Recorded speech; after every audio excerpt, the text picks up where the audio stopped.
we will maintain and enhance the bilateral ties between our two countries.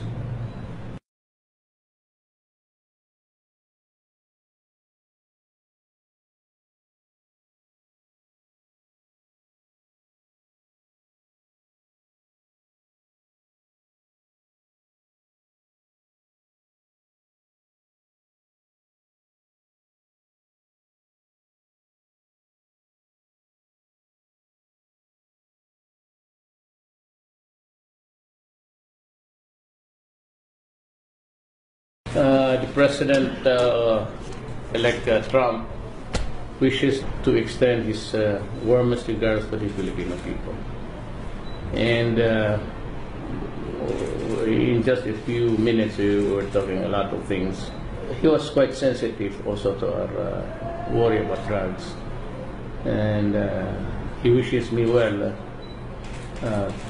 in my campaign. And he said that well, we are doing it, as he saw for me, so the right way. And he wishes us well. And I said that, we assured him of our ties with America. I appreciate the response that I got from President-elect Trump, and I would like to wish him success. And he has invited me to visit New York and Washington, D.C. Said that if I'm around, he wants to be notified of my presence, maybe. And I mentioned to him about the ASEAN Summit next year, and he said that he will try his best to be here.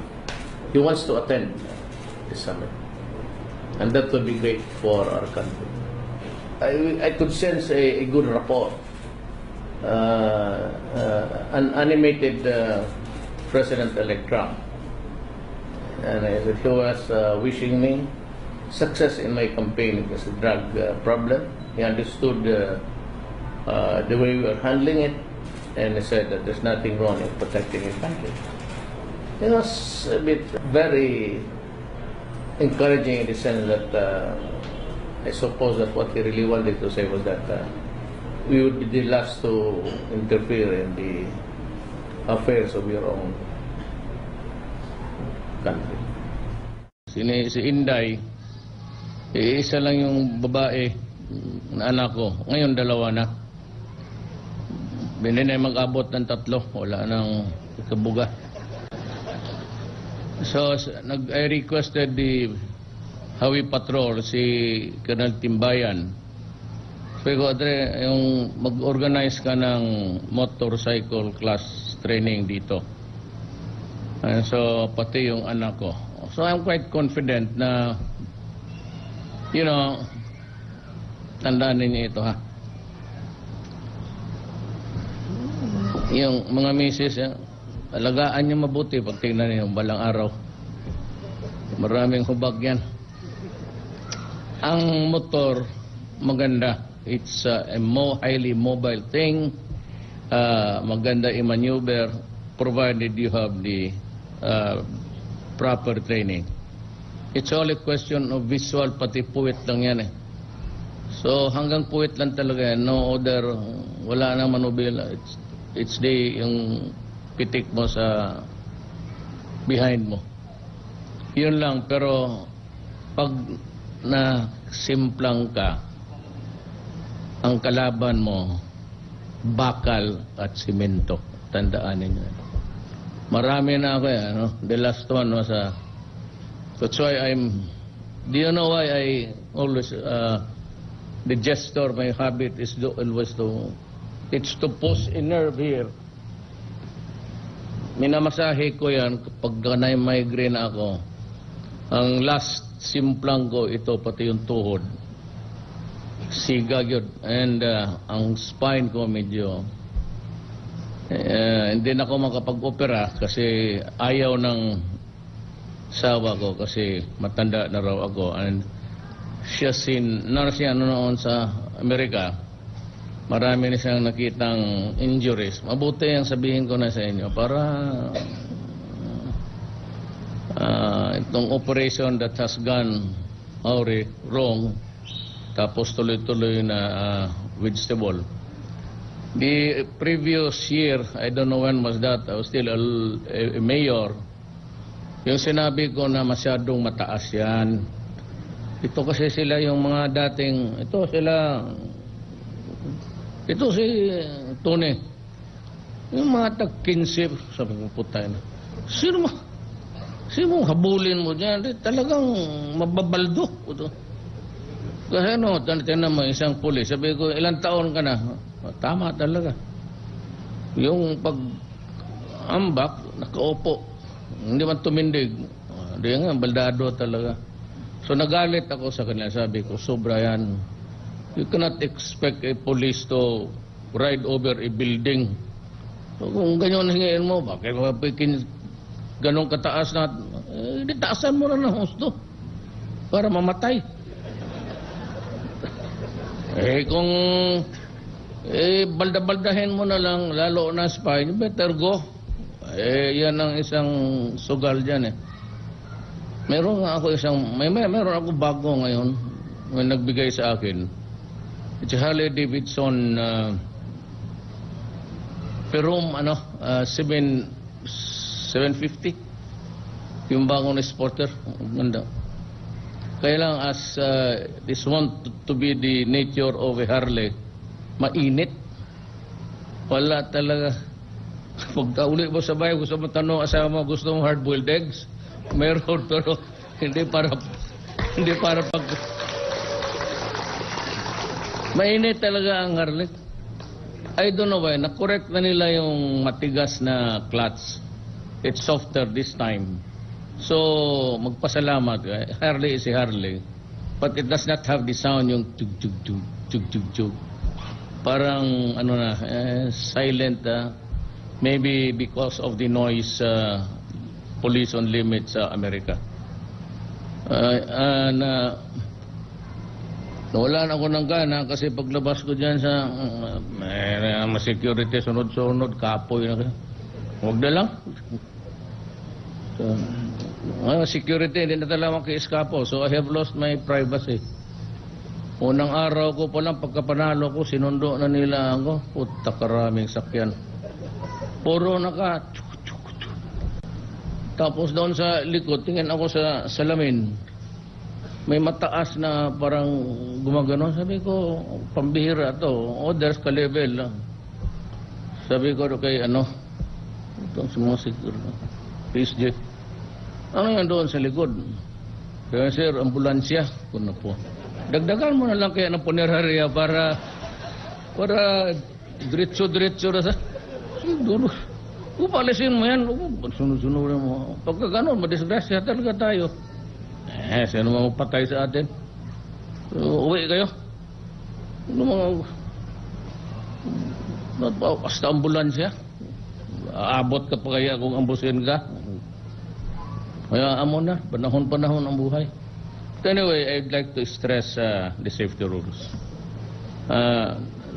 Yan lang ang masabi ko. I've been doing motor since I was 17.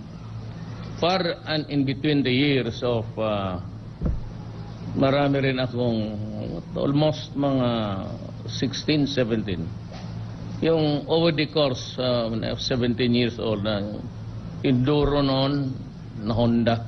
Wala pa yan sa panahon ninyo. Yun ang binili ng kaya lang sabi ko, I have survived. I really do not know if I'd be able to ride again with the constricted environment that I have now. Ang PSG, ayaw niyan. Buti pa sila, buot ng buhay mo. That's the drawback of being a president. So in exchange for maybe the title of president, ayan. But you know what? I was marching as I climbed these stairs. Ang feeling ko talaga yung ambiance nito, parang mayor lang rin ako. So I've asked everybody to call me mayor. Yung pag-akyat ko lang ng yung parang mayor ako. This used to be I remember this place. It's nostalgia. This used to be our lumber yard. May sawmill kami dito noon, and most of the yung beachfront dyan na na nireclaim ng nakabili nito sa nanay ko. Namatay ang tatay ko, and we had to sustain or study. So dahan-dahan pinagbili ng nanay ko, but I was able to finish my law. So again, it is not good to be, if you do not have the capacity for concentration o yung talagang walang tulog, better avoid.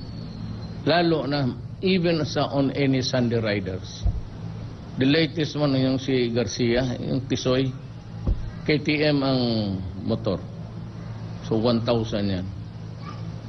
So, putangin, ang tao talagang mahirap.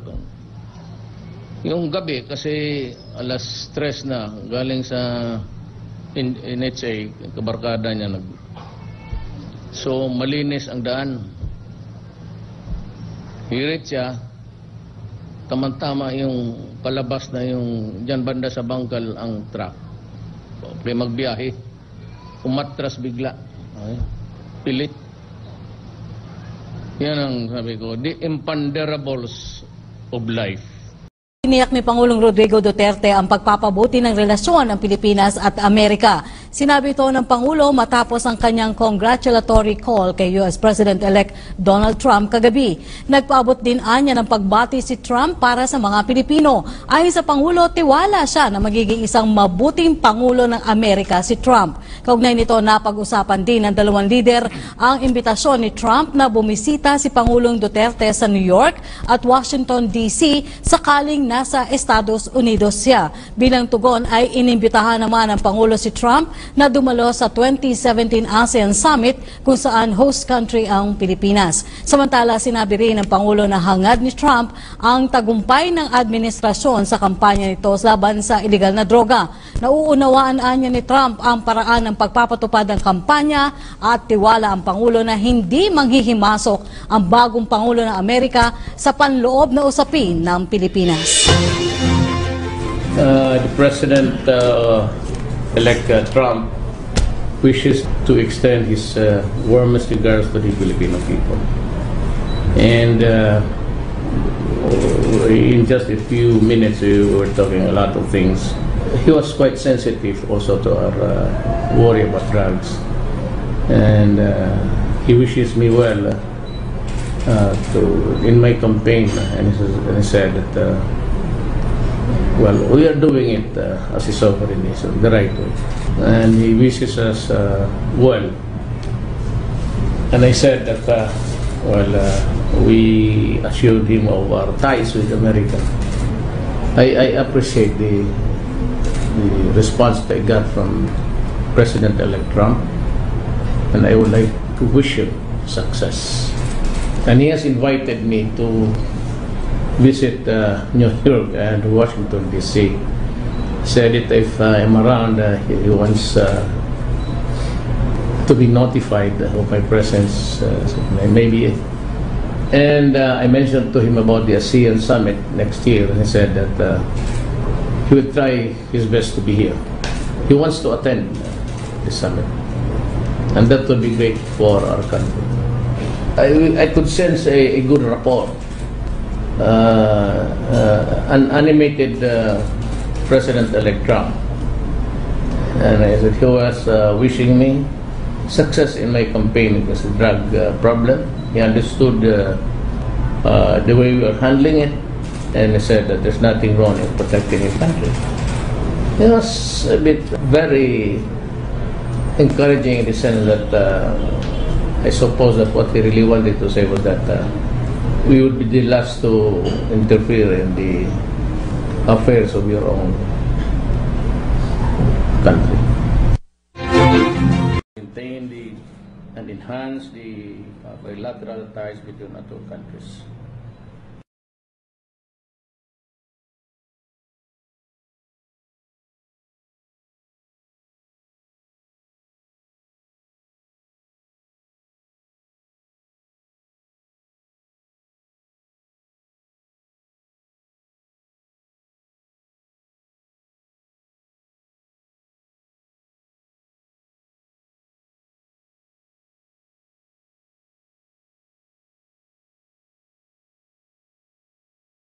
The President-elect Trump wishes to extend his warmest regards to the Filipino people.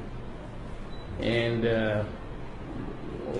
in just a few minutes, we were talking a lot of things. He was quite sensitive also to our worry about drugs. And he wishes me well in my campaign. And he said that, well, we are doing it as a sovereign nation, the right way. And he wishes us well. And I said that, we assured him of our ties with America. I appreciate the response I got from President-elect Trump, and I would like to wish him success. And he has invited me to visit New York and Washington, D.C. Said it if I'm around, he wants to be notified of my presence, maybe. And I mentioned to him about the ASEAN summit next year, and he said that he would try his best to be here. He wants to attend the summit, and that would be great for our country. I could sense a good rapport. An animated President-elect Trump, and he was wishing me success in my campaign against the drug problem. He understood the way we were handling it, and he said that there's nothing wrong in protecting his country. It was a bit very encouraging in the sense that I suppose that what he really wanted to say was that we would be the last to interfere in the affairs of your own country. Si Inday, isa lang yung babae na anak ko. Ngayon, dalawa na. Bininay mag-abot ng 3, wala nang ikabuga. So, I requested the Hawi Patrol, si Colonel Timbayan. Sabi ko, Adre, yung mag-organize ka ng motorcycle class training dito. And so, pati yung anak ko. So, I'm quite confident na, tandaan ninyo ito, ha?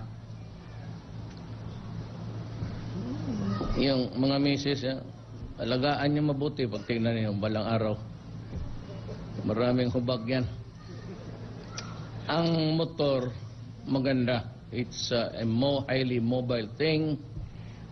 Maganda i-maneuver provided you have the proper training. It's all a question of visual, pati puwit lang yan eh. So hanggang puwit lang talaga yan. No other, wala nang manubila. It's yung pitik mo sa behind mo. Yun lang, pero pag na simplang ka, ang kalaban mo, bakal at simento. Tandaan ninyo. Marami na ako The last one was that's why do you know why I always, the gesture, my habit is always it's to push a nerve here. Minamasahe ko yan kapag na-migraine ako. Ang last simplang ko, ito pati yung tuhod. Sigag yun. And ang spine ko medyo hindi na ako makapag-opera kasi ayaw ng sawa ko kasi matanda na raw ako. And siya noon sa Amerika, marami na siyang nakitang injuries. Mabuti ang sabihin ko na sa inyo para itong operation that has gone wrong, tapos tuloy-tuloy na vegetable.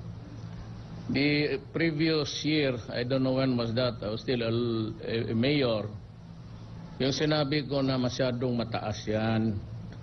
Ito kasi sila yung mga dating, ito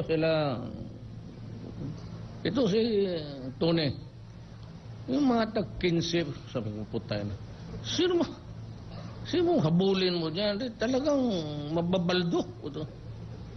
Kasi tinan mo, isang pulis, sabi ko, ilang taon ka na? Tama talaga. Yung pag-ambak, nakaupo. Hindi man tumindig. Hindi nga, baldado talaga. So nagalit ako sa kanila. Sabi ko, sobra yan. You cannot expect a police to ride over a building. So kung ganyan hingin mo, bakit mapikin ganong kataas na, di taasan mo na ng husto para mamatay. Kung balda-baldahin mo na lang, lalo na spy, you better go. Yan ang isang sugal dyan Meron ako meron ako bago ngayon, may nagbigay sa akin. It's a Harley Davidson Perum 750. Yung bagong sporter, ganda. Kaya lang as this want to be the nature of a Harley, mainit. Wala talaga. Pagka-uli mo sa bahay, gusto mo tanong asawa mo, gusto mo hard-boiled eggs? Meron, pero hindi para pag... Mainit talaga ang Harley. I don't know why, na-correct na nila yung matigas na clutch. It's softer this time. So, magpasalamat. Harley is a Harley. But it does not have the sound yung tug-tug-tug, tug-tug-tug. Parang, silent. Maybe because of the noise police on limits sa Amerika. Wala na ako ng gana kasi paglabas ko dyan sa security, sunod-sunod, kapoy na. Huwag na lang. So, security, hindi na talaga maki-eskapo. So I have lost my privacy. Unang araw ko pa lang, pagkapanalo ko, sinundo na nila ako. Puta, karaming sakyan. Puro naka... Tapos doon sa likod, tingin ako sa salamin. May mataas na parang gumagano. Sabi ko, pambihira to. Others ka-level lang. Sabi ko kay itong mga security. PSG. Ano yan doon sa likod? Kaya sir, ambulansya. Kuno po. Dagdagan mo na lang kaya ng punerarya para diretso-diretso na sa... Siguro. Palisin mo yan. Sunod-sunod mo. Pagka gano'n, madisgrasya talaga tayo. Sino mga patay sa atin? Uwi kayo. Basta ambulansya. Aabot ka pa kaya kung ambusin ka. Kaya amo na. Panahon ang buhay. But anyway, I'd like to stress the safety rules. Yan lang ang masabi ko. I've been doing motor since I was 17. Far and in between the years of marami rin akong almost mga 16, 17. Yung over the course when I was 17 years old na enduro noon na Honda. Wala pa yun sa panahon ninyo. Yun ang binili ng kaya lang sabi ko, I have survived. I really do not know if I'd be able to ride again with the constricted environment that I have now. Ang PSG, ayaw niyan. Buti pa sila, buot ng buhay mo. That's the drawback of being a president. So in exchange for maybe the title of president, ayan. But you know what? I was marching as I climbed these stairs. Ang feeling ko talaga yung ambiance nito, parang mayor lang rin ako. So I've asked everybody to call me mayor. Yung pag-akyat ko lang ng ang nasa, yung parang mayor ako. This used to be... I remember this place. It's nostalgia. This used to be our lumberyard. May sawmill kami dito noon, and most of the beachfront dyan na na nireclaim ng nakabili nito sa nanay ko. Namatay ang tatay ko, and we had to sustain or study. So, dahan-dahan pinagbili ng nanay ko. But I was able to finish my law. So again, it is not good to be if you do not have the capacity for concentration o yung talagang walang tulog, better avoid. Lalo na even on any Sunday riders. The latest one yung si Garcia, yung Tisoy, KTM ang motor. So 1,000 yan. So, putangin, ang tao talagang mahirap. Yung gabi, kasi alas 3 na, galing sa NHA, kabarkada niya. So, malinis ang daan. Hirit siya, tamang-tama yung palabas na yung dyan banda sa bangkal ang truck. Pre magbiyahe, umatras bigla. Ay, pilit. Yan ang sabi ko, the imponderables of life.